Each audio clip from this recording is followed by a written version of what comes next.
నేను బచ్చల కూర మామిడికాయ పప్పు చేయబోతున్నాను.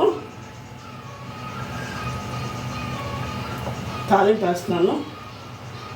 ఇది ఎల్లిపాయ, ఎండుకాయలు, కరివేపాకు, మినపప్పు, ఆవాలు, జీలకర్ర వేసాను. దీంట్లో పప్పు ముందే ఉడకబెట్టేసి పెట్టేసుకున్నాను, రెడీగా ఉంటుంది అనేసి. అప్పుడు మనకి ఈజీగా అవుతుంది ప్రాసెస్.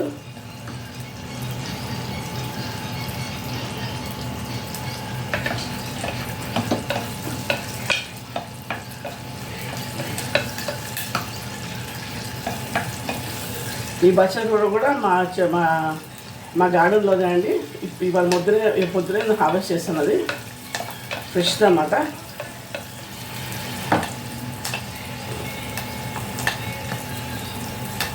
ఏంటంటే చింతపండు ఎక్కువ వాడినాను, ఎందుకంటే it's not good for health అనేసి. సో ఎక్కువ మామిడికాయ నేను స్టోర్ చేసుకొని ఇయర్లీ వన్స్ అలా పెట్టుకొని ఇంకా డీప్ ఫ్రిడ్జ్లో పెట్టుకొని అది వాడుతూ ఉంటాం అన్నమాట. మ్యాంగోనే అది మంచిది కూడా మనకి హెల్త్కి దాన్ చింతపండు.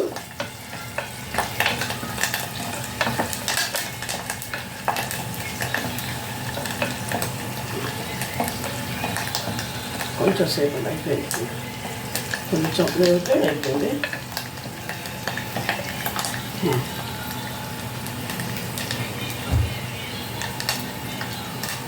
నేను ఒక టీ గ్లాస్ అంత పప్పు వేసుకున్నానండి.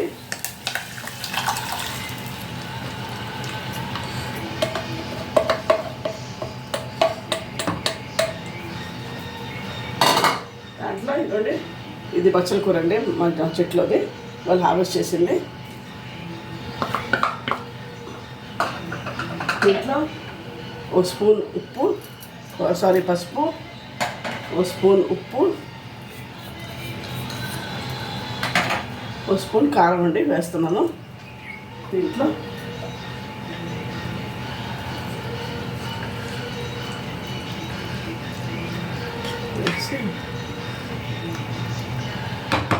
ఇప్పుడు ఒక హాఫ్ కప్ అండి మ్యాంగోస్ వేస్తున్నాను, తురిమినాయి అన్నమాట. లాస్ట్ ఇయర్ తీసిందండి మ్యాంగోస్. లాస్ట్ 3 days డీప్ ఫ్రిడ్జ్లో పెట్టాను. అవి ఇంకా పనికొస్తాయండి. ఆ పులుపు పోదు, అది ఆ ఫ్లేవర్ పోదు మీకు. కొంచెం మూత పెడతానండి, కొంచెం మగ్గాలి, అది ఇద్దవ్వాలి కదా, పచ్చివాసనతో పోవాలి పప్పు. ఈ ఆకు కూడా ఉడకాలి కదా, కొంచెంసేపు సిమ్లో పెట్టి పెడతానండి.